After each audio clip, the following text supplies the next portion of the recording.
ambassadeur, celui du Libéria, de son pays de l'Afrique et d'Haïti pour que Israël, cette nation juive riche, devienne nation. Nous avons aidé la Grèce avec le peu que nous avons eu. Comme café, nous les avons vendus pour aider la Grèce à devenir indépendante.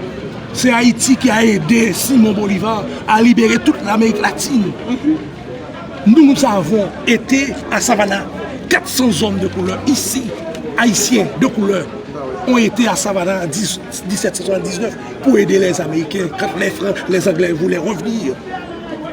À Georgia, nous avons aidé les Américains. Ils n'ont pas voulu reconnaître la présence de nos frères à Savannah. Ils ont dû passer 235 ans après, avant d'attendre qu'un congressman américain, démocrate de la Floride, Kendrick Meek, accepte 400 hommes de couleur ont été fuyus dans la guerre de Savannah pour aider les Américains.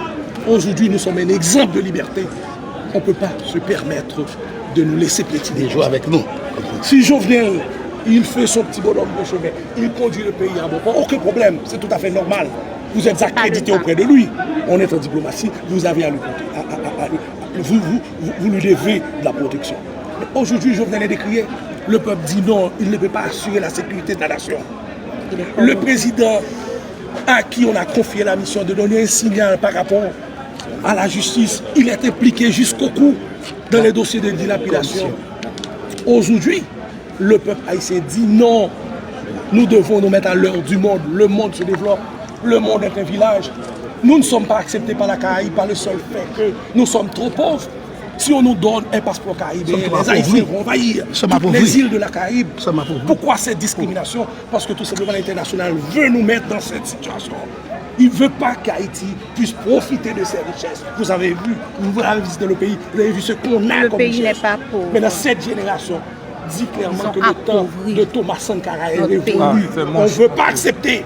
On ne veut pas accepter ce que les Blancs ont fait à Thomas Sankara, que cela arrive en Haïti. Nous avons pris tous les risques qu'on a voulu prendre. Et c'est pourquoi nous sommes là. Vous avez vu combien de soldats qui sont devant la barrière. Finalement, on a pu franchir la limite pour arriver jusque-là, pour vous faire ce message. Dis aux Nations Unies, le temps de Jovenel est révolu. Et il a 24 heures pour que M. Gutiérrez prenne les dispositions pour évacuer Jovenel. Dans le cas contraire, le pays connaîtra le pays.